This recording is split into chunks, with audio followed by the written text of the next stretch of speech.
ये যুবকেরা হযরত ইমাম হাসান হুসাইন রাদিয়াল্লাহু তাআলা আনহুমা আল্লাহ নবী যখন মদিনা মসজিদে নববী শরীফে সিজদার হালতে গেলেন সাহাবা হুজুরদেরকে নিয়ে নামাজ আদায় করেছেন আল্লাহ নবী সিজদা হালতে গেলেন ইমাম হুসাইন আল্লাহ নবীর পিঠ মোবারকের উপরে উঠে বললেন ইমাম হাসান রাদিয়াল্লাহু তাআলা আনহু হুজুর আমার আল্লাহ নবীর বুকের কাছে খেলাধুলা করছেন এই যুবকেরা বারা তরুণেরা আল্লাহ নবী যখন সিজদা হালতে আছেন আল্লাহ নবী মনে করছেন আমি যদি মাথাটা তুলে নিই আমার ইমামে হুসাইন পড়ে যাবে এই চিন্তাটা যখন করছেন আল্লাহ পাক আসমান থেকে হযরত জিবরাইল আলাইহিস সালামকে পাঠিয়ে দিলেন এ হযরত জিবরাইল যাও যাও চলে যাও আমার হাবিবকে সার মুবারক তুলতে মানা করো আমার হাবিবকে মাথাটা তুলতে মানা করো হযরত জিবরাইল আলাইহিস সালাম চলে আসলেন ইয়া রাসূলুল্লাহ ইয়া হাবিবাল্লাহ হুজুর সার মুবারক খানা আপনি তুলবেন না সার মুবারক খানা আপনি তুলবেন না কেন না ইমামে হাসান হুসাইনের খেলাটা আমার আল্লাহ পাকের বড় পছন্দ হয়ে গেছে এই যুবকেরা সাহাবা হুজুররা মনে করছেন আল্লাহ নবীর কাছে হয়তো কোনো ওহী এসেছে না হলে আল্লাহ নবী একটু সিজদাটা লম্বা করছেন এটা ভাবতে ভাবতে আল্লাহ নবী সার মুবারক খানা তুললেন নামাজে সালামটা যখন ফিরিয়ে দিলেন সাহাবা হুজুরদের দিকে বসে বসে নবী আমার মুচকে হাসতে লেগেছেন সাহাবা হুজুরদের মধ্য থেকে হযরত আবু বকর সিদ্দিক রাদিয়াল্লাহু তাআলা আনহু হুজুর আমার জিজ্ঞাসা করতে লাগলেন ইয়া রাসূলুল্লাহ ইয়া হাবিবাল্লাহ হুজুর আপনি কেন সিজদাটা অতটা লম্বা করে দিলেন কেন আপনি সার মুবারক তুলছিলেন না কেন এবার সালাম ফিরিয়ে দিয়ে আমাদের দিকে তাকিয়ে কেন মুচকে মুচকে হাসলেন ইয়া রাসূলুল্লাহ ইয়া হাবিবাল্লাহ হুজুর এটা আপনাকে আমাদের বলতে হবে আল্লাহ নবী জানিয়ে দিলেন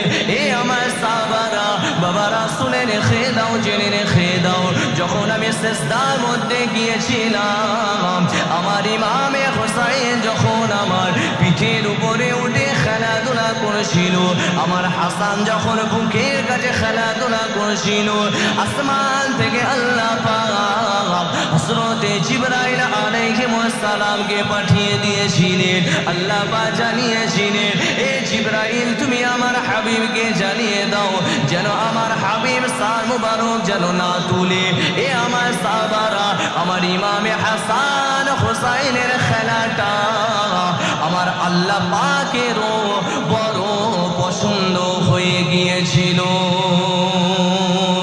আরো জোরে বলে সুবহানাল্লাহ নারে তাকবীর যে ইমাম হাসান হুসাইনের ছেলে ছিল তিনারা খেলাধুলা করেছিল কার পছন্দ হয়েছিল সেরকম ব্যক্তি তিনিও ইসলামকে জিন্দা করার জন্য কারবালার ময়দানে যাবেন এবং শহীদ হবে এখান থেকে শরিয়তের মাসলা হলো যখন আমরাও নামাজ পড়ব বাচ্চারা যদি সামনে চলে আসে খেলাধুলা করে ওই বাচ্চাকে রাগ ঝাক করা যাবে না হয়তো আপনি নামাজ পড়ছেন একটা বাচ্চা আপনার টুপিটা খুলে নিল ধরুন আপনার ছেলে আপনার টুপিটা খুলে নিল রাগ করলে হবে না কারণ ওই বাচ্চাটা এখন যে দেখছে আমার আব্বা নামাজ পড়ছে একদিন ওই বাচ্চাটা আব্বার দেখে নামাজি হবে না হবে না মা নামাজ পড়ছে ওই বাচ্চাটা দেখে নামাজে হবে না হবে না কারণ জননী যেরূপ শিক্ষা দেয় তাহার ছেলে সেরূপ হয় একটা প্রবাদ বাক্য আছে এখন যদি মা রিমোট নিয়ে বসে থাকে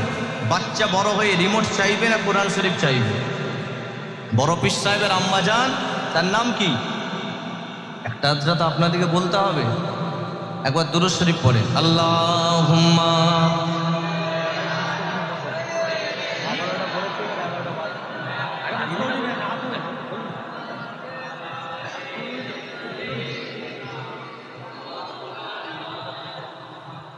বড় পীর আব্দুল কাদের জিলানী রহমাতুল্লাহ আলাইহির আম্মা জান কেমন ছিল তার নাম কি ছিল উম্মুল খায়ের ফাতেমা। এখনো যদি বলা হয় বাংলা সিএম এর নাম কি, বলতে পারবেন না? পারবেন না।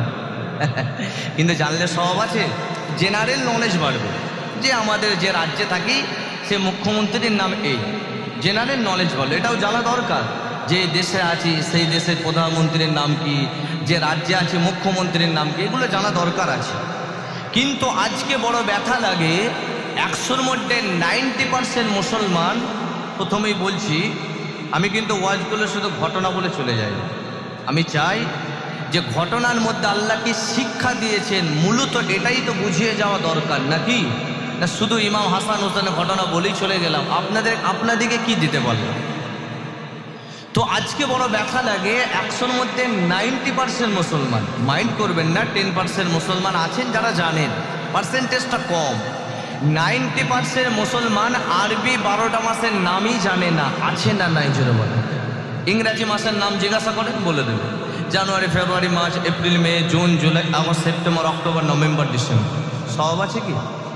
জেনারেল নলেজ বলে, দুনিয়ায় চলতে গেলে জানা দরকার।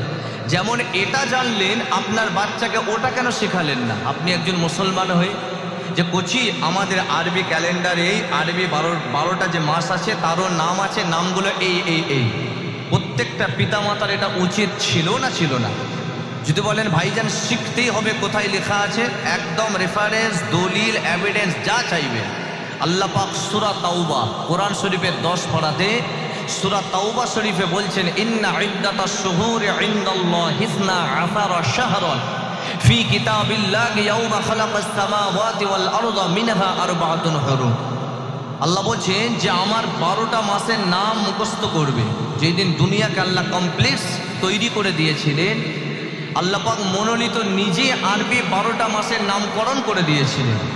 এবং আল্লাহ বলেছেন এই নামগুলো কেউ যদি মুখস্থ রাখে, কাল রোজ হাসরে তার নামাজটা যদি আমি আল্লাহ আমার পছন্দ না হয়, রোজাটা যদি পছন্দ না হয়, এক কথায় নেক আমলগুলো যদি আমি আল্লাহ আমার পছন্দ না হয়, আমি আরবি 12টা মাসের নাম মুখস্থ রসিলায় আমি রোজ হাসরে আমি আল্লাহ নাজাতের জরিয়া বানিয়ে দেবো।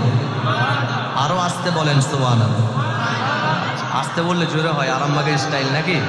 আচ্ছা, তা আরবি 12টা মাস কি কি? মুহররম, সফর, রবিউল আউয়াল, রবিউস সানি, জামাদুল উলা, জামাদুস সানি, রজব, শাবান, রমাজান, শাওয়াল, জিলকাদা, জিলহিজ্জা। ইনশাআল্লাহ মুখস্থ করবেন তো? ওয়াজ করতে করতে একটা একটা করে আপনাদেরকে দিয়ে যাব, সেগুলো একটু মানার চেষ্টা করবেন। তো ইমামে হুসাইন রাদিয়াল্লাহু তাআলা আনহু, তিনার খেলা, দুজনে দু ভাইয়ের খেলাটা আল্লাহর পছন্দ হল। আজকে আমাদের মায়েরা কি করছে? বাচ্চা গর্ভে আছে, তখনও মায়ের নামাজ কাজা হচ্ছে তো সিরিয়াল কাজা করেন। বড় পিসা আম্মাজান কোরআন পড়েছিল বলে বড় পিসার দুনিয়াতে এসেছেন। আম্মাজান কি পড়ছেন? বাবু এটা কোরআন শরীফ। আম্মাজান আমিও শিখবো। তিনি কোরআন শিখলেন, আমল করলেন, জামানার বলে অলি হয়েছিল। তাহলে বাচ্চা অলি হয়েছে, বাচ্চার মা ভালো ছিল বলে তো সবাই বলেন। আপনি গাছ যদি ভালো হয় তার ফলটা ভালো হবে না? হবে। ভালো ফল খাওয়ার আপনি আশা রেখেছেন, আশায় বুকে বাসা বেঁধে বসে আছেন, ভালো ফল হবে? গাছটাকে ভালো করে পরিচর্যা করতে হবে, পানি দিতে হবে, যত্ন করতে হবে, তাহলে উপরের ফলটা আপনি ভালো পাবেন। এখন মা যদি বাচ্চা গর্ভেতে এসে মা যদি সিরিয়ালে বসে থাকে, ওই বাচ্চাটা দুনিয়াতে এসে মোবাইল ফোনে ইউটিউবে ঢুকে গান শুনবে বা মোবাইলে গেম খেলবেন, আল্লাহর কোরআন নেবে, ও দেখবেন একটু বড় হয়ে গেম খেলবে।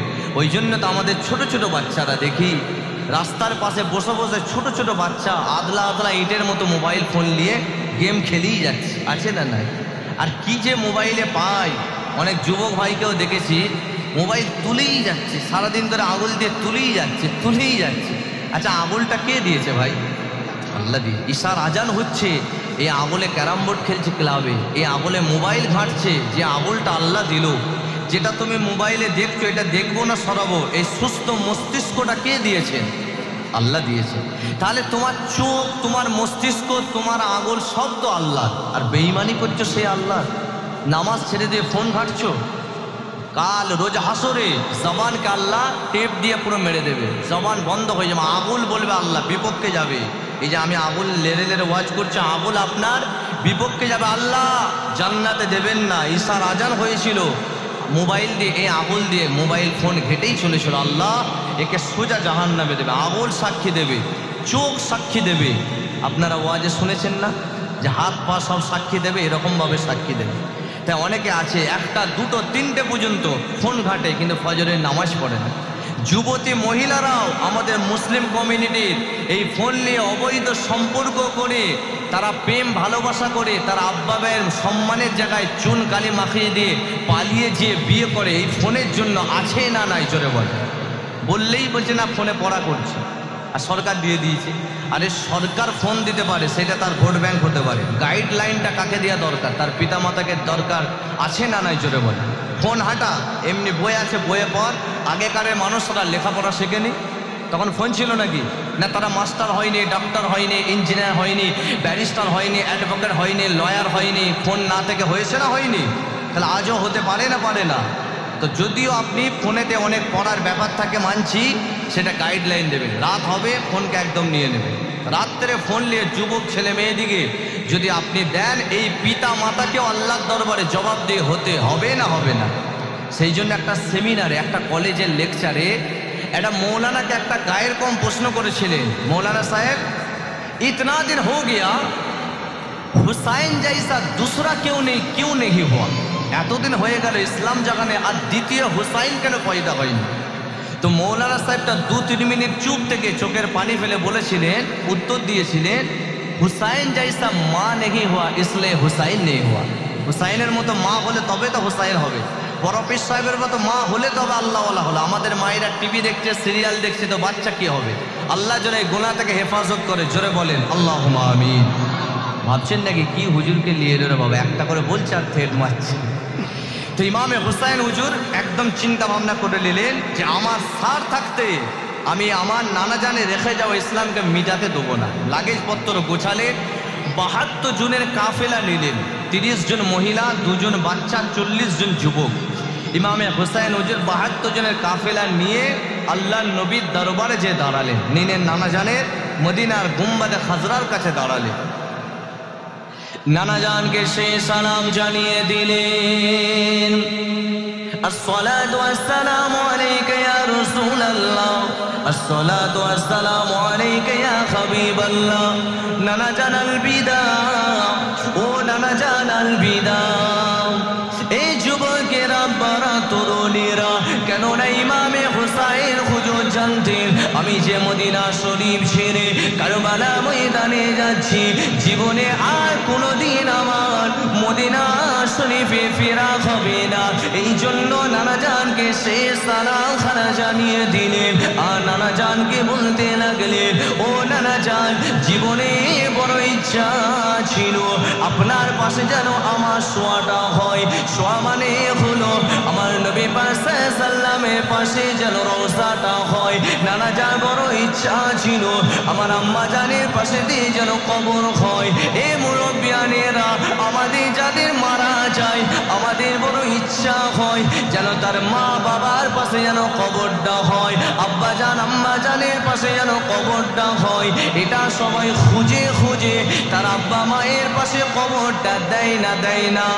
তেমন ইমামে হুসাইন হুজুরের বড় ইচ্ছা ছিল আম্মা জানের পাশে দিয়ে যেন কবরটা হয়। এটা বলে আর বারবার কাঁদে নানা জান। কিন্তু আপনার ইসলামকে জিন্দা করার জন্য মদিনা শরীফ ছেড়ে আমাকে কারবালা প্রান্তরে যেতে হচ্ছে। নানা জান, আপনি দোয়া করবেন।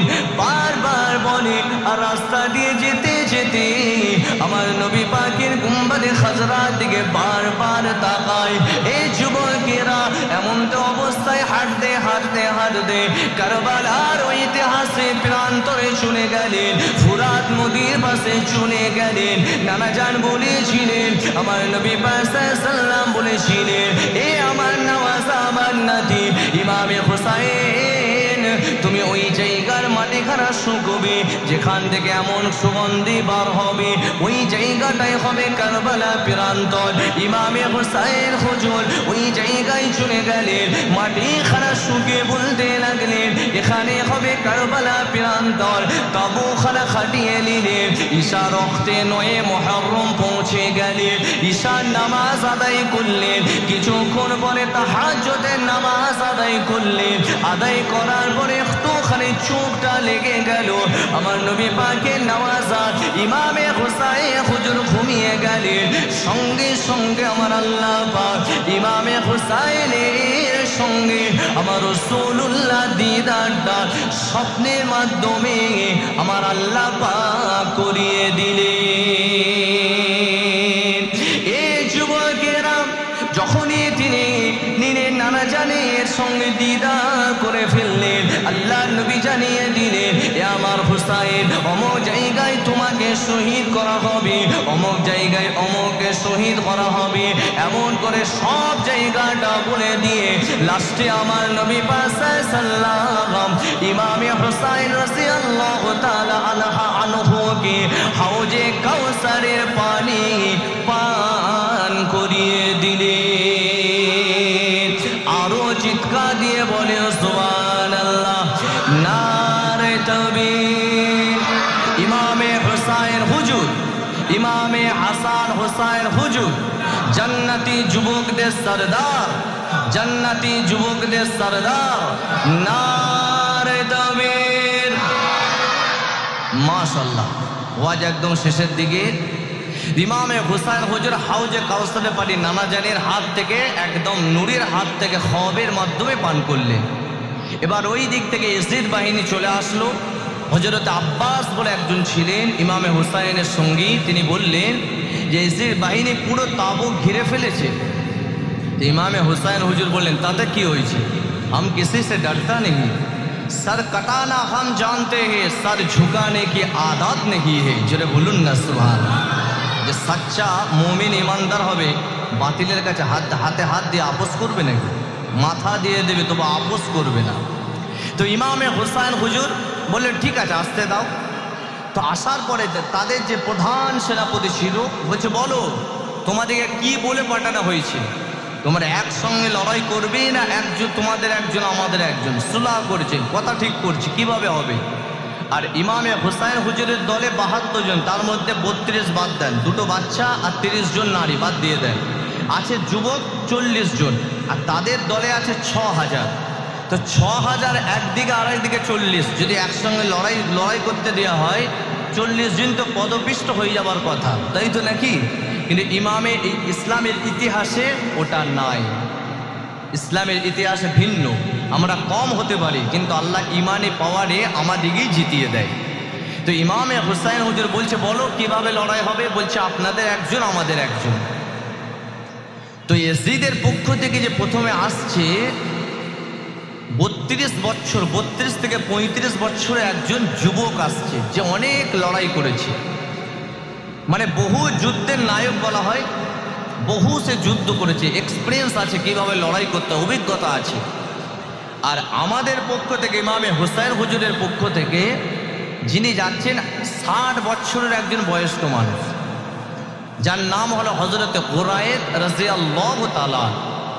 ইমামে হুসাইন রাদিয়াল্লাহু তাআলা আনহু বলছেন, চাচান আপনি না গেলেই ভালো হয়, কারণ বয়স্কদের জন্য জিহাদ করতে হবে না, বয়স্ক মহিলা শিশু বাচ্চাদের জন্য লড়াই করতে নাই।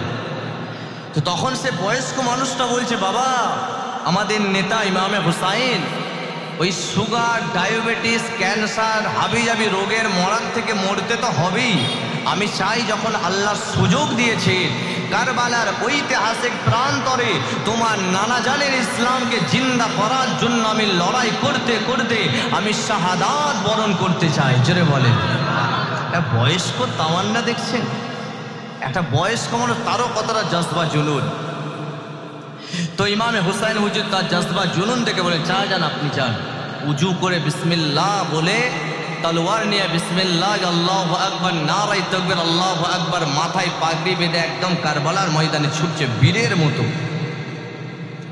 যখন তিনি কারবালার ময়দানে চলে গেলেন, ওই 32 বছর যুবকটা থেকে হাসতে লাগলো। কেননা সে জানতো এমন একজন যুবক ছিল যে একসঙ্গে 30-40 জনকে একাই লড়াই করে ফেলার মতো ক্ষমতা ছিল। এই যুবকেরা, তরুণেরা হযরতে গুরাইদ হুজুরকে দেখে হাসতে লাগলো। তখন হযরতে গুরাইদ হুজুর বললেন, হাসি থামিয়ে দাও, তুমি আমার সঙ্গে লড়াই শুরু করে দাও। যখনই কারবালার ময়দানে লড়াই চলতে লাগলো, লড়াই হতে হতে হতে গুরাইদ হুজুর তাকে জাহান্নামে পাঠিয়ে দিল। এমন করে একাই বয়স্ক মানুষ একে একে আসে 40 জনকে একাই জিহাদে ময়দানে 40 জনকে ইয়াজিদ বাহিনীকে মাথাটা তার গর্দান থেকে আলাদা করে দিয়ে জীবনের মতো জাহান্নামে পাঠিয়ে দিলেন। বয়স্ক মানুষ 40 জনকে একাই মেরে লাস্টে যখন লেটিয়ে পড়লেন, ইমামে হোসাইন যে ছুটে আসলেন, জাহাজান কষ্ট হচ্ছে? বলছে, বাবু কষ্ট তো হবে জানি, কিন্তু আমি লড়াই করতে করতে আমার রাসূলুল্লাহ দিদার পেয়ে গেছি। এটা বলে কালেমা লা ইলাহা ইল্লাল্লাহ মুহাম্মাদুর রাসূলুল্লাহ পড়তে পড়তে কারবালার প্রান্ত থেকে হুজুর আমার শাহাদাত বরণ করে নিলেন। জোরে বলেন সুবহানাল্লাহ। একটা বয়স্ক মানুষ, তার এত তামান্না। আর আমাদের অনেকে 60 বছর পার হয়ে গেছে, এখনো দাড়িও রাখেনি, নামাজও পড়েনি, জুম্মা বাদ দিয়ে। আসে না নাই? 60 বছর হয়ে গেছে, এখনো দাড়ি চাচ্ছে, এখনো কি যে নিজেকে হ্যান্ডসাম দেখাচ্ছে। দাড়ি চাচলে হ্যান্ডসাম লাগাই না দাড়িয়ে রাখলে হ্যান্ডসাম লাগাই? বলে, আরে দাড়িয়ে রাখলে তবেই তো তাকে হ্যান্ডসাম লাগে। নবী বলেছেন, আইয়া ফি সূরাতিন নূর। এই দাড়ি হলো চেহারার সৌন্দর্য, চেহারার নূর হলো আমি রাসূল পাক সাল্লাল্লাহু আলাইহি ওয়াসাল্লাম। আমার সুন্নাত দাড়ি হলো চেহারার সৌন্দর্য। জোরে বলেন সুবহানাল্লাহ। এই জন্য দেখবেন আজকাল যত প্লেয়ার নায়ক সব দাড়ি রাখে না? আরে তারা হয়তো লংটা বাড়াচ্ছে না, কিন্তু তারা যে খুঁজা মেরে মেরে ফেস কাট রাখছে, ওই গোড়াটাও কাদের ধার করা? আমাদের থেকে ধার করেই তারা ফ্যাশন দেখাচ্ছে। যারা পাঞ্জাবি হয়, পাঞ্জাবির থেকে শিক্ষা নেন। পাঞ্জাবিদের যুবক ছেলেরা দাড়ি চাচে না রাখে, মাথায় পাগড়ি পরে না পাঞ্জাবিরা, তারা কিন্তু জান্নাতে যাবে না। কেন? জান্নাতে যেতে গেলে ঈমান শর্ত। তথাপিও তাদের ধর্মে লেখা আছে দাড়ি রাখতে হবে, মাথায় পাগড়ি পরতে হবে। তাদের ইয়াং ছেলেরাও প্যান্ট শার্ট পরলেও তারা চেহারায় দাড়িও রাখে, মাথায় পাগড়িও পরে। কথা ঠিক না বেটি? তারা তাদের ধর্মটাকে কত স্ট্রংলি মানছে, যেটা লেখা আছে সেটা মানছে। আর আমাদের এত ওয়ার্ড শোনার পরও সেই দোকানে গেল, সেলুনে 50-30 টাকা দিয়ে দাড়িকে একদম সেভ করে ড্রেনে ফেলে দিল।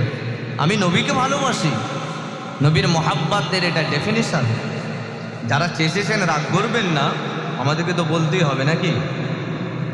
নবীকে মহাব্বতের ডেফিনিশন কি? এটা দাড়ি রাখতে হবে। দাড়ি হলো এমন একটা সুন্নত, মারা যাওয়ার পরে সব খুলে নেওয়া হবে। আমি যে ওয়াজ করতে এসেছি, আমি যখন মরে যাব পাঞ্জাবি দেওয়া হবে নাকি? হয়তো আপনারা খবরই পেলে, রাউতারার মৌলানা সাহেব এসেছিল আমাদের মহরমে জলসা করলে, হট করে খবর পেলে মারা গেছে। একটু জানা যায় শরীর হয় তো যে দেখবেন নাকি আমাকে এই পাঞ্জাবিটা দিয়ে করা হচ্ছে, পাঞ্জাবি খুলে নেওয়া হবে, আমার এই সুন্দর টুপিটা খুলে নেওয়া হবে, ঘড়িটা খুলে নেওয়া হবে, সব খুলে নেওয়া হবে। 3 থার কাপড় সেলাইবিহীন পরিয়ে দেওয়া হবে। মাথার কাছে একটা বাঁধন, কোমরের কাছে একটা বাঁধন, পায়ের কাছে একটা বাঁধন। সেলাই করাও দেবে না, সেলাইবিহীন দিয়ে যখন খাটিয়াতে শোয়ানা থেকে দেখে মনে হবে নাকি এটা বড় লোকের লাশ না গরিবের লাশ? যখন কেউ বড় লোকই মারা যায়, খাটিয়াতে যখন শোয়ানা তাকে দেখে বলা যায় নাকি? যারা চেনে না যে এটা ধনী লোক মারা গেছে, এমন কিছু ব্যাপার। যখন শোয়ানা তাকে বস্তার মতো, সবজির বস্তা, আলুর বস্তা, ধানের বস্তা যেমন বাঁধে, অমন মানুষকে পুরো জড়িয়ে বেঁধে দেওয়া হয়। কথা ঠিক না বেটি? আর যখন লাস্টে সবাই দেখতে আসবে, চলো মানুষের একবার মুখটা দেখি শেষবারের মতো, দেখে না মানুষটা চলে যাচ্ছে।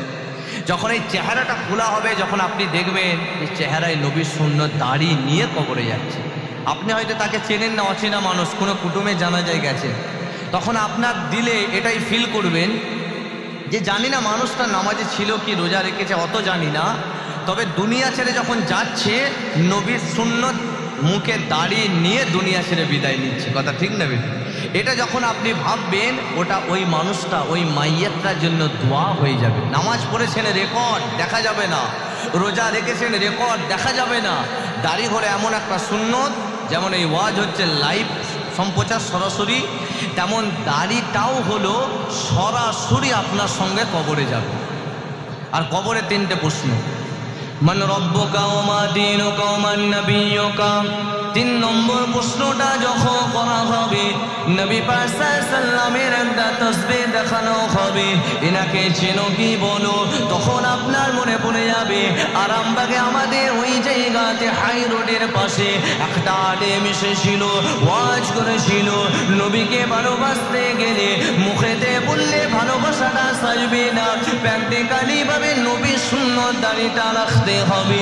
আমি নবীকে ভালোবেসে দাড়ি রেখেছিলাম, ইনি অন্য কেউ নয়, আপনার জবান থেকে উত্তর আল্লাহ কুদরতি ভাবে বার করিয়ে দেবে। হাদা নবিয়ুনা মুহাম্মাদুর রাসূলুল্লাহ, ইনি হলেন আমাদের নবী মুহাম্মাদুর রাসূলুল্লাহ।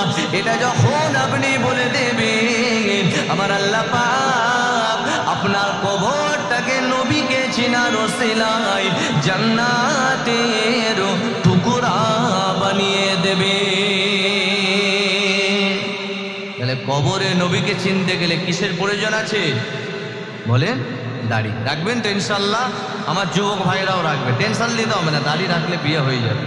আর আমাদের বোনগুলো অমন হয়ে গেছে, দাড়ি রাখা ছেলেকে বিয়ে করবো না। বোন কেন? বোনের মা নামাজ রোজা কোরআন সব পড়ছে, যখন বলছে জামাইটা দেখতে গেলাম, জামাইটা সবে ঠিক আছে, হালকা বয়সে দাড়িটা রেখে ফেলেছে। আচ্ছা বলেন, মরণের কোনো বয়স আছে? এ বেচারা ওয়াজ শুনে নবী রিস্কে দাঁড়িয়ে রেখেছে, সে কি বলছে হালকা বয়সে দাড়ি রাখলো, একটু বয়স দাড়িটা বয়স হলে দাড়িটা রাখলে ভালো হতো, মনে করছে এটা। মরণের কোনো বয়স নেই। আমরা আসার সিরিয়াল আছে, মায়ের পেটে আসবো, যাবার কোনো সিরিয়াল আছে নাকি যে আগে মা যাবে, দাদি যাবে, দাদু যাবে? এমন কিছু ব্যাপার নেই। মা আছে, মায়ের কোলে আল্লাহ আমাদেরকে নিয়ে নিতে পারে। কথা ঠিক না বেটি? ইনশাআল্লাহ দাঁড়িয়ে রাখার চেষ্টা করো, আল্লাহ যেন তৌফিক দান করেন। জোরে বলেন আল্লাহুম্মা আমিন। তো এমন করে লড়াই হতে হতে অনেকেই শহীদ হয়ে গেল। তো ইমামে হুসাইন হুজুরের 3 ছেলে ছিল। একজনের ইমামে আলী আকবর। আমি আর 10 মিনিট নিলেই ঘটনাটা শেষ হয়ে যাবে, নেবো না, দোয়া করে দেবো, তো নিয়ে শেষ করে দিই। আচ্ছা মাশাআল্লাহ, একদম 11:30 টাইম, 11:30 শেষ হবে। তো ইমামে হুসাইন হুজুরের কটা ছেলে বলেন? কি কি নাম বলেন তো দেখি, কতটা আপনারা ওয়াজ শুনেছেন? এত তো মহরমে ওয়াজ শুনছেন, বলে হুজুর এত প্রশ্নই কেন, ওয়াজ করে চলে যান না, পকেটে পয়সা দিয়ে আবার এত প্রশ্ন করছে। ইমামে হুসাইন হুজুরের 3 ছেলে, ইমামে আলী আকবর জানা দরকার আছে, ইমামে জৈনুল আবিদিন আর ইমামে আলী আসগার। ইমামে আলী আসগারের বয়স ছিল 6 মাস, ইমামে আলী আকবর বড় ছেলের বয়স ছিল 22 বছর। তো ইমামে আলী আকবর হুজুর না থাকতে পেরে বলছে, আব্বাজান এবার আমি জিহাদের ময়দানে যাব, আমাকে সেই পাগড়িটা পরিয়ে দেন যেটা পরে আমি আপনার সঙ্গে তাহাজ্জুদে দাঁড়াই, আপনার সঙ্গে 5 ওয়াক্ত নামাজে যাই। আমাকে সেই জুব্বাটা পরিয়ে দেন যেটা পরে আপনার সঙ্গে আমি নামাজ পড়ি। তো পাগড়ি মোবারক পরিয়ে দেওয়া হলো, জুব্বা পরিয়ে দেওয়া হলো, তলোয়ার নিলেন, উজু করলেন, মায়ের কাছে গেলেন, আম্মা যান আপনি দোয়া করবেন। আমাদের ছেলেরা কাজে গেলে মা বলে, হ্যাঁ বাবা যাও, দোয়া করছি, অনেক টাকা ইনকাম করলে আসবে, বাড়ি বানানো হবে, এমন একটা স্বপ্ন সবাই থাকে না? থাকে না? মাশাআল্লাহ, আপনারা স্বপ্ন দেখেন, অসুবিধা নাই, কিন্তু ছেলেকে বাইরে পাঠানোর সময় এটা বলবেন, বাবা দুটো কাজ কম হয়ে হোক, 5 ওয়াক্ত নামাজটা পড়বি। আর যে নামাজ পড়ে কাজ করবে তার আল্লাহ 12টা রিজিকের মুখ দরজাকে আল্লাহ খুলে দেয়। জোরে বলেন সুবহানাল্লাহ। আর নামাজ পড়বেন না, মাসে 50 কামান, 50,000, 60,000, 1 লাখ, কোনো বরকত থাকবে না, সব ডাক্তার খাবে, হসপিটালে নার্সিংহোমে বেডে শুইয়ে শুইয়ে আল্লাহ জিন্দগি কাটিয়ে দেবে। আর যদি নামাজ পড়ে রহমত, বরকত, কুদরত, রুজিতে হবে না? হবে না। তো ইমামে হুসাইন হুজুরের বড় ছেলে মায়ের কাছে দোয়া চাইছে, কাজের জন্য নয়, জিহাদের ময়দানে যে শহীদ হবে, মা দোয়া করেন আমি যাচ্ছি জিহাদের ময়দানে। মা কাঁদছে, আম্মাজান কাঁদছেন কেন? সবর করে, ইন্নাল্লাহা মা'আস সাবিরিন, যে সবর করবে আল্লাহ তার সঙ্গে থাকবে। আপনি একটা মুসিবতে আছে, কোনো অসুবিধা নাই, সবর করে, ধৈর্য ধারণ করে আল্লাহর কাছে চান, আল্লাহ দেখবেন ওই মুসিবত থেকে আপনাকে আরও ভালো দিন দান করবে। তো ইমামে আলী আকবর হুজুর মায়ের থেকে দোয়া নিয়ে যায়। যখন ইমামে আলী আকবর হুজুর জিহাদে ময়দানে মায়ের কাছ থেকে দোয়া নিয়ে চলে গেলেন, এই যুবকেরা জিহাদে ময়দানে যাবার পরে লড়াই করতে করতে করতে ওই 22 বছরের যুবকরা অনেকজন এসে বাহিনীর পক্ষ থেকে থেকে যারা এসেছিল তাদেরকে অনেকজনকে মেরে দিল। মারে দেওয়ার পরে এমন একটা পরিস্থিতি আসলো, ইমামে হুসাইন হুজুরের বড় ছেলের শরীরে আঘাত করা হলো।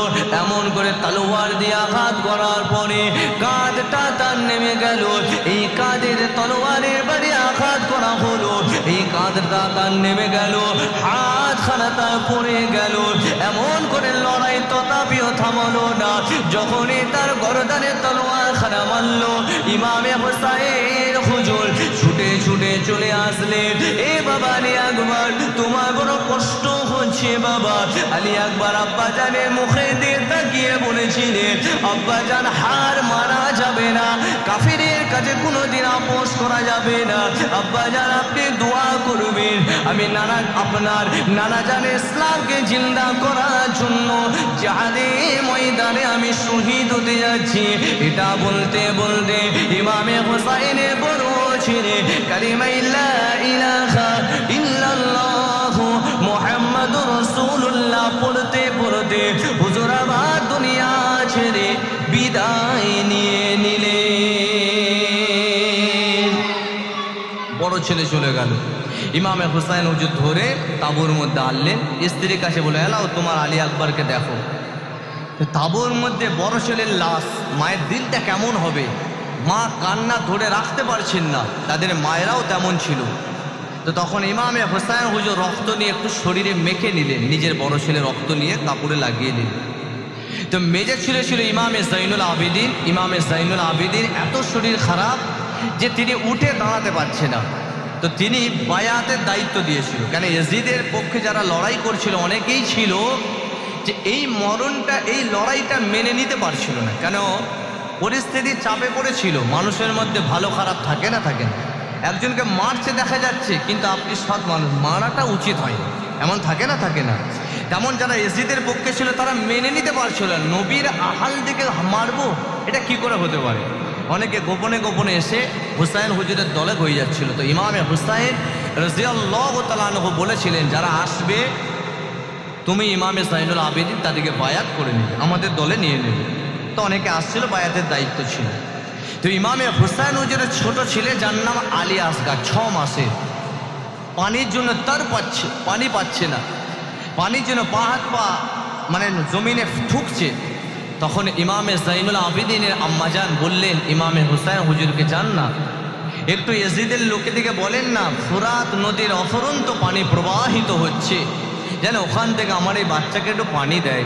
কারণ আমাদের সঙ্গে শত্রুতা আছে, এই বাচ্চার সঙ্গে তো নাই। বাচ্চার সঙ্গে শত্রুতা থাকে নাকি? কেউ যদি বাচ্চার সঙ্গে করে জানবে সে মানুষের বাচ্চাই নয়, তার মধ্যে মানুষ, সুরাতে মানুষ, সে একজন মানুষরূপী পশু।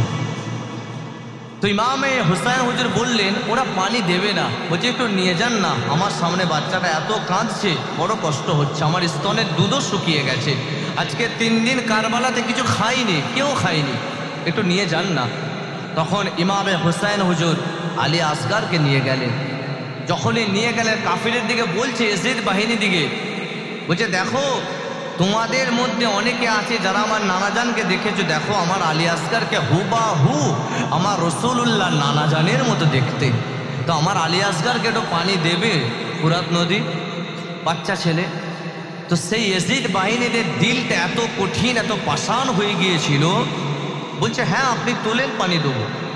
তো ইমামে হুসাইন হুজুর যখন তার মাসুম 6 মাসের বাচ্চাকে, দুধের শিশু বাচ্চাকে যখন তুললো, ওই ইয়াজিদ বাহিনী থেকে বিষাক্ত তীর নিক্ষেপ করলো, বুক দিয়ে ঢুকলো, পিছন দিয়ে বার হয়ে গেল।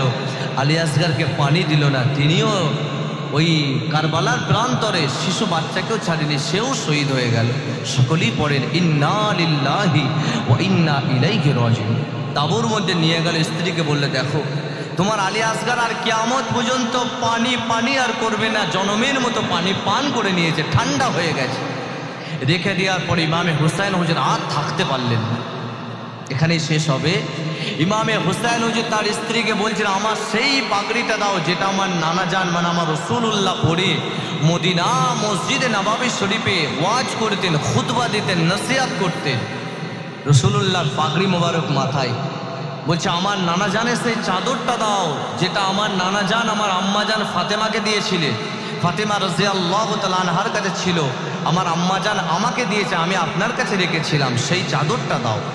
রাসূলুল্লাহ ব্যবহারিত চাদর ইমামে হুসাইন রাদিয়াল্লাহু তাআলা হুজুর আমার গায়ে চড়িয়ে দিলেন। আর হাতে জুলফিকার নামক তলোয়ার, মাথায় নবীর পাগড়ি, গায়ে নবীর চাদর মুবারক, হাতে জুলফিকার নামক তলোয়ার। দুনিয়ার কোনো মায়ের লাল আছে যে ইমামে হুসাইন হুজুরকে কারবালাতে হারিয়ে দেবে? জোরে বলেন, আছে কোনো মায়ের লাল? তো সীমার যে নেতৃত্ব দিচ্ছিল ইয়াজিদের পক্ষ থেকে, সীমারও বলছে এবার আসছে ইমামে হুসাইন শেরে খুদা আলীর বেটা আসছে, তার মাথায় আছে রাসূলুল্লাহর পাগড়ি মোবারক, তার গায়ে আছে রাসূলুল্লাহর চাদর মোবারক, তার হাতে আছে জুলফিকার নামক তলোয়ার। তা আমি সীমার মনে করছি কোনো মায়ের লাল নাই কারবালার ময়দানে তার সঙ্গে লড়াই করে পারবে, তথাপি লড়াই করতে হয়, করবে। ইমামে হুসাইন হুজুর যখন তাবুর মধ্য থেকে নানা জানে পাগড়ি মুবারক খানা মাথায় সরিয়ে নিলেন, নানা জানে চাদর মুবারকটা গায়ে পরে নিলেন, নানা জানে তলোয়ারটা জুলফিকার নামক হাতে নিলেন। স্ত্রীকে খালি বলতে লাগলেন, কারবালার ময়দান থেকে আমার হয়তো ফেরা হবে না, আপনি মদিনা শরীফে ফিরে চলে যাবেন। এটা বলতে বলতে তার স্ত্রী কাঁদে, আর ইমামে হুসাইন হুজুর স্ত্রীকে সান্ত্বনা দেয়, এ আমার প্রাণের বিবি, চিন্তা তুমি করো না, কেননা জান্নাতে একসঙ্গে আবার দেখা হয়ে যাবে। এই যুবকেরা, আব্বারা, তরুণেরা যখনই তিনি সওয়ারির মধ্যে উঠলেন, মানে হলো সওয়ারি মানে হলো উট হোক বা ঘোড়া, যখনই তিনি সওয়ারির মধ্যে উঠলেন, তার সওয়ারির নাম ছিল দুলদুল। দুলদুল নামক সওয়ারির উপরে যখন উঠলেন, সওয়ারি খারাপ কোনো মতে যাচ্ছে না, মাথাটা নিচু করে নিয়েছে। ইমামে হুসাইন হুজুর বলছে, এ দুলদুল তুমি মাথাটা উঁচু করো, কেননা তোমার মাথা নিচু হলে চলবে না, তোমাকে এখন আমার সঙ্গে যেতে হবে। তথাপিও দুলদুল সে সওয়ারিটা তার মাথাটা তুলছে না। ইমামে হুসাইন হুজুর পিছনের দিকে তাকিয়ে দেখে তার ছোট কন্যা হযরতে সুকাইনা, এই যে বাচ্চা মেয়েগুলো দাঁড়িয়ে আছে, এমন সুকাইনা বাচ্চা মেয়ে, ইমামে হুসাইন হুজুরের বাচ্চা মেয়ে, ঘোড়ার পাটা ধরে বলেছিল, আব্বাজান আপনি যাবেন না, আপনাজান আপনি যাবেন না, কারবালার ময়দানে চলে যাবেন না, কেননা ওরাও আপনাকে মেরে দেবে। আমার বড় ভাই চলে গেল, কার সঙ্গে আমি খেলাধুলা করব? আমার ছোট ভাই আলী আসগার, যাকে আমি চুমা দিতাম, আমি বুকে করে নিয়ে আদর করতাম, আমার ছোট ভাই আলী আসগার কেউ মেরে দিল। আব্বাজান যদি আপনি চলে যান, আব্বা আব্বা বলে কাকে আমি ডাকবো? কার সঙ্গে আমি খাওয়া দাওয়া করবো? আমরাও যারা বাচ্চার পিতা আছি, যখন আমাদের বাচ্চারা বলে আব্বাজান একটা বাজার থেকে চকলেট নিয়ে আসবেন, ওই বাচ্চার প্রতি আব্বাজান খুশি হয়ে যায়, আর বাচ্চার প্রতি মায়া মমতা জাগে না? জাগে না? জাগে তো নাকি? বাচ্চা বলছে আব্বাজান একটা চকলেট নিয়ে আসবেন, আব্বা একটা চিপস নিয়ে আসবেন। বাচ্চা যখন বলে কত আনন্দ লাগে। সেই বাচ্চা বলছে, বাচ্চারা আব্বার সঙ্গে ভাত খায়, মা আমি আব্বার সঙ্গে খাবো, বলে না? বলে না? ইমামে হুসাইন হুজুরের ছোট মেয়ে বলছে, আব্বা আপনি যদি চলে যান, কাকে আব্বা বলে ডাকবো? কে আমাকে চকলেট দেবে? কার সঙ্গে খাবো? তথাপি ইমামে হুসাইন বারবার তাকিয়ে কোলে নিয়ে কপালে চুমা দিয়ে তার স্ত্রীকে বললেন, যাও নিয়ে যাও। কত বড় ঐতিহাসিক বলছি, কিন্তু এটা আপনি বাস্তবে ভাবেন, কত মর্মান্তিক ঘটনা। ওই বাচ্চাকে বলল, যাও নিয়ে চলে যাও, বলে উনি জিহাদের ময়দানে বিসমিল্লাহ আল্লাহু আকবার সিনা চওড়া করে বীরের মতো ঝাঁপিয়ে পড়লেন। লড়াই করতে করতে একভাবে 5 ঘন্টা তিনি লড়াই করলেন। লড়াই করে করে অনেকজনকে মারলেন। মারা পরে যখন ফুরাত নদীটা খালি হলো, ওর গেলেন, যাওয়ার পরে একটু পানি তুললেন, তোলার পরে পানিটা নিয়ে আবার ফেলে দিলেন। পানিটা দেখে বলে, এই পানি আমার আলী আসগার চেয়েছিল, দেয়নি, আমার সঙ্গীদিকেও দেওয়া হয়নি, পানিটা তিনি ফেলে দিলেন। দেওয়ার পরে আবার জিহাদের ময়দানে আবার লড়াই করতে করতে একটা সময়ে তলোয়ারকে দাঁড় করিয়ে দিলেন। সেজদা অবস্থায় নামাজের টাইম, তিনি নামাজের সেজদায় চলে গেলেন। সুবহান রাব্বিয়াল আ'লা, এটা যখন তিনি পড়ছেন, তখন সীমার বলছে, খাতুনে জান্নাতের বেটা শেরে খুদা আলীর বেটাকে কেউ যদি মারতে চাও, এটাই বড় সুযোগ। যদি ইমামে হুসাইন নবীর নওয়াজা শেরে খুদা আলীর বেটা যদি একবার সালাম ফিরিয়ে দেয়, দুনিয়ার কোনো মায়ের লাল নাই যে ইমামে হুসাইন হুজুরকে আর মারতে পারবে। এটা বলতে বলতে উনি সিজদায় গেলেন, গর্দান খানা নিয়ে নিল। इमाम हुसैन হুজুর ইসলামকে জিন্দা করে, ইসলাম জিন্দা होता है हर करबला के बाद, ইসলামকে জিন্দা করে দুনিয়া ছেড়ে নামাজের কাছে মাথা নত করে উনিও শাহাদাত বরণ করলেন। সকলেই পড়েন ইন্না লিল্লাহি ওয়া ইন্না ইলাইহি রাজিউন। আমার প্রশ্ন এখানেই ওয়াজ শেষ করছি, ইমামে হুসাইন হুজুর যদি চাইতেন ওখানে নামাজটা না যদি পড়তেন, আল্লাহর কাছে কৈফিয়ত দেওয়া লাগতো? সবাই বলে লাগতো নাকি? কারণ নবী বলেছেন সাইয়্যিদা শাবাবে আহলিল জান্নাহ, আমার হাসান আর হুসাইন জান্নাতি যুবকদের সর্দার। নবী ফয়সালা করে দিয়েছে। হাম বলে তো বাত বলে, মেরা হাবিব বলে তো হাদিস বলে। আমরা বললে কথা হয়, নবী বললে কি হয়? হাদিস হয়ে যায়। তো নবী বলেছেন, হাদিসে লেখা আছে সোনার অক্ষরে মানে তিনি বেশাক জান্নাতি। তারপরেও নামাজের কাছে মাথা নত করে আমাদেরকে মেসেজ দিলেন, শিক্ষা দিলেন নামাজের কাছে অজুহাত চলবে না। আমার কাজ আছে, আমাকে অমুক জায়গায় যেতে হবে, আমার অমুক জন অথে আছে, অজুহাত চলবে? যদি অজুহাত চলতো তো ইমামে হুসাইন হুজুর নামাজ না পড়লে কারবালার ময়দানে কোনো কৈফিয়ত লাগতো না। তথাপিও নামাজের কাছে মাথা নত করেছেন। আমরাও 5 ওয়াক্ত নামাজ ইনশাআল্লাহ পড়বো তো নাকি? বলেন ইনশাআল্লাহ পড়। আল্লাহ যেন পড়ার তৌফিক দান করেন। সকলেই পড়েন আল্লাহুম্মা আমিন। আমি আর আলোচনা বাড়ালাম না, রাত হয়েছে। সকলেই আল্লাহর দরবারে দোয়া চাওয়া হবে, মহব্বতে দুরূদ শরীফ পড়েন। আল্লাহুম্মা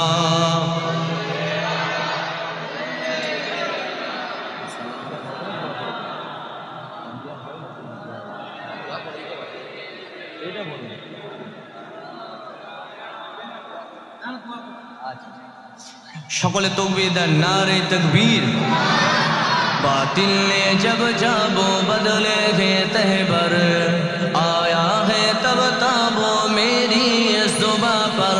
সকলে পড়ে নারায়ে তাকবীর আল্লাহু আকবার, নারায়ে তাকবীর আল্লাহু আকবার, নারায়ে তাকবীর আল্লাহু আকবার, নারায়ে তাকবীর। प्यारे नबी ने जीना सिखाया, बाखुदा इंसान हमको बनाया। प्यारे नबी ने जीना सिखाया, बाखुदा इंसान हमको बनाया। पहनाया पहनाया अखलाक ईमान का ज़ेवर। সকলে বলেন নারায়ে তাকবীর আল্লাহু আকবার, নারায়ে তাকবীর।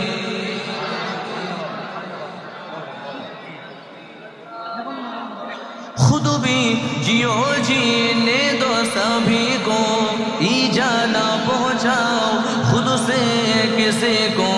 खुद भी जियो जीने दो सभी को, ईजा ना पहुँचाओ खुद से किसी को। इस्लाम काएगी इस्लाम काएगी दर से मुनव्वर। नाराये तकबीर अल्लाहु अकबर, नाराये तकबीर अल्लाहु अकबर, नाराये तकबीर। सिद्दीक़ फारूक़ उस्मान खैदर, अस्हाब अजवाज सब्बीर सवर।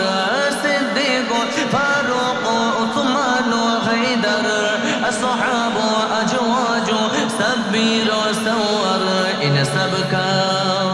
इन सब का ऐसा है हम सब के ऊपर। नाराये तकबीर अल्लाहु अकबर, नाराये तकबीर अल्लाहु अकबर, नाराये तकबीर। मीज़ा पे आका हमको बचाना, दामन में अपने अपनों छुपाना। मीज़ा पे आका हमको बचाना, दामन में अपने हमको छुपाना। इतना करम या शाफ़ाए महशर। नाराये तकबीर अल्लाहु अकबर, नाराये तकबीर अल्लाहु अकबर, नाराये तकबीर। नजमी को आका से फैज मिला है और हसनैनी जाम उसने ये पिया है। नजमी को आका से फैज मिला है और हसनैनी जाम उसने ये पिया है।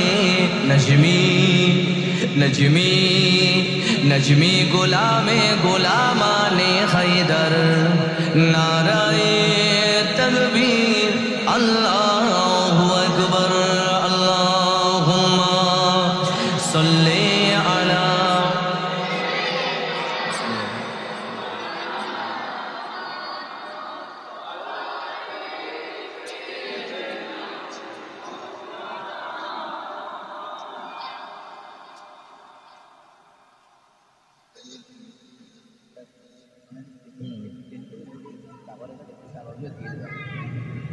দেখুন মানবতার আগেই দিতে হবে, কারণ মেন হচ্ছে দোয়া, আর দোয়া করতে দেওয়াটা বিয়াদ। এটা আমি আলেম হলাম বলে মানে সতর্ক করে দিলাম, যদি দেওয়ার থাকে এখনই দিয়ে দেন, দেওয়ার পরে ইনশাল্লাহ মানব হতে হবে। আপনার ততক্ষণ পড়তে থাকুন ইখলাস শরীফ। আর একটা কথা, যতদিন বাঁচবেন কারো বিরোধিতা করবেন। অনেকে আছে আমাদের মুসলমানে এ ওকে দেখতে পারেন, আপনি একটা মাসলাক মানছেন, ধরলেন আপনি ফুরফুরা মানছেন না, তা বলে কি খারাপ বলা যাবে? তিনারাও কি করেছিলেন? দিনের খেদমত করেছিলেন। এবং যারা ফুরফুরা মানছে অন্য জামাতকে খারাপ বলা যাবে, এরকম আমাদের আছে। এ ওকে খোঁচা মারছে, সে তাকে খোঁচা মারছে। এই খোঁচা মারামারি বন্ধ করুন। যাকে ভালো লাগছে মানেন, অপরটাকেও ভালো চোখে দেখেন, ভালোবাসতে শেখেন। আপনি হয়তো কোনো পীরজাদাকে গালাগালি দিচ্ছেন, আপনি জানেন তার পিছনটা দেখেন সে কার আওলাদ। কথা ঠিক না বেটি? কখনো কোনো আলেমকে তো দূরের কথা, কোনো সাধারণ মানুষকে গালাগালিজ দেয়া, কটূক্তি করা করবেন না। এতে নিজের আমলকে বরবাদ করবেন। যে যা করছে সে আল্লাহর কাছে জবাব দেবে। এইগুলো আমাদের মধ্যে চলে এসছে। সেইটা মানছে তো অন্যটাকে খারাপ বলছে। আপনার যদি মনে হয় যে আপনি যেটা মানছেন ঠিক, আপনি ঠিকটা নিয়ে থাকেন, অন্যটাকেও সম্মান করেন। কথা ঠিক না বেটি? তাই আমরা সবাই এক নবীর উম্মত। আমাদের প্রভু কটা? একটা আল্লাহ। আমাদের কোরআন কটা? নবী। সব যখন এক, তখন আমরা এরকম নিজেদের মধ্যে কোন যে বক্তা এসে ওয়াজ করতে করতে তাকে খারাপ। এই যে আমি এতক্ষণ ওয়াজ করেছি, আপনারা বলেন তো কোনো দল মত কাউকে টেনে ওয়াজ করেছি? বলেন আপনি করেছি কি? আমি পারলে করতে পারতাম, কিন্তু আমি এটা শিখিনি। আমার পীর মুর্শিদের কাছে এটা আমি শিখিনি। এটা আমি সাধারণ পাবলিক প্লেসে যদি আমি লেকচার মেরেই দিই যে অমুকটা খারাপ, আপনারা আম মানুষ কী বুঝবেন? কে কটা কিতাব পড়েছেন আমাকে বলেন? ওই মোবাইলটায় আপনি যা শুনেছেন, কিতাব কে কটা পড়েছেন? যে বক্তাকে দাউদ করবেন সে যদি এসে বলে অমুক খারাপ, বলে হুজুর ওয়াজ করেন, কে খারাপ আপনাকে বলতে হবে। কারণ নবীর আদর্শ ছিল, বিরিয়ানিটা দেওয়া হয়নি বলে বলছি, নাহলে দোয়া করে দিতাম। ভাববেন না বকছে বসে, ওরকম আমি না। কেন আমি জানি ভালো করেই যে পেট ভরে গেলে হায়দ্রাবাদে স্পেশাল বিরিয়ানি আর লাখনো কাবাব দিলে ভালো লাগবে? আমার পেট ভরা, আপনি হায়দ্রাবাদ হুজুর খান না হায়দ্রাবাদ।